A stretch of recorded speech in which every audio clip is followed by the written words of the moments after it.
તો જય માતાજી મિત્રો, સ્વાગત છે આજની નવી રેસીપી વિડીયોમાં। આજે આપણે બનાવીએ છીએ એકદમ સ્વાદિષ્ટ દેશી ગુજરાતી લીલી તુવેરનું શાક। તો તેની રેસીપી શરૂ કરીએ।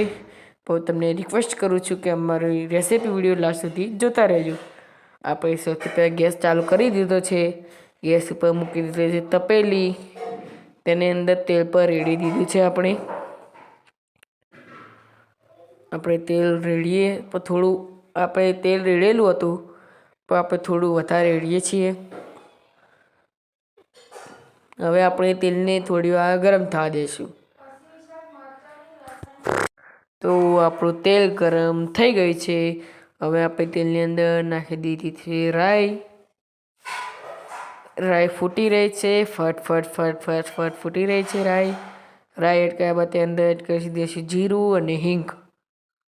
ત્યારબાદ તેની અંદર એડ કરી દઈશું આપણે આદુ લસણની પેસ્ટ। તેને સારી રીતે મિક્સ કર્યા બાદ તેની અંદર ઉમેરી દઈશું આપણે લીલી તુવેર। તેને સારી રીતે મિક્સ કરી લઈશું। તેને આપણે હલાવતા રહીશું થોડી વાર। ત્યારબાદ તેની અંદર આપણે બેઝિક મસાલા એડ કરી દઈશું, જેવા કે મરચું પાવડર। અમે તીખું વધારે ખાઈએ છીએ એટલે અમે મરચું પાવડર વધારે એડ કરીએ છીએ, તમે તમારા સ્વાદ પ્રમાણે એડ કરી શકો છો। ત્યારબાદ હલ્દી પાવડર, મીઠું, ત્યારબાદ એડ કરી દઈશું ધાણા જીરું પાવડર અને તેને સારી રીતે મિક્સ કરી લઈશું।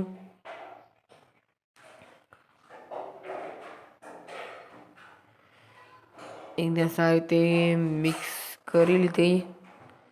એકદમ સારી રીતે મિક્સ કર્યા બાદ તેની અંદર આપણે નાખી દઈશું પાણી।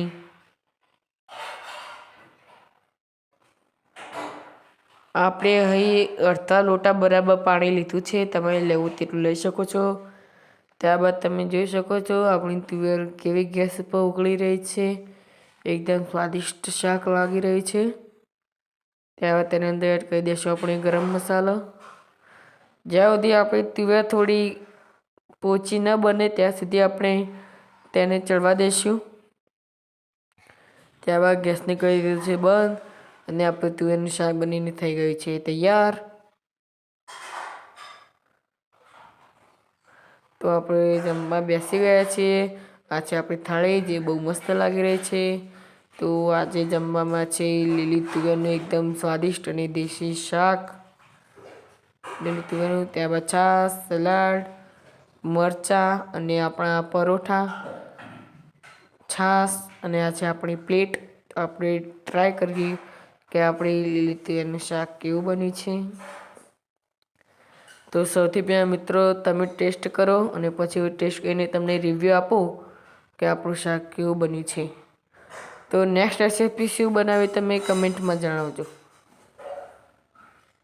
લીલા મરચાં, તો શાક બહુ મસ્ત બન્યું છે। તો મિત્રો અમારી લીલી તુવેરની રેસીપી વિડીયો અહીં પૂરો થાય છે। તમને અમારી સબ્જીની રેસીપી વિડીયો ગમ્યો હોય તો અમારી ચેનલને લાઈક કરજો અને શેર કરજો, અને અમારી રેસીપી વિડીયો તમારા સુધી સૌથી પહેલાં આવે તે માટે અમારી ચેનલને સબસ્ક્રાઈબ કરી દેજો। મળીએ નવી રેસીપી વિડીયોમાં। જય માતાજી।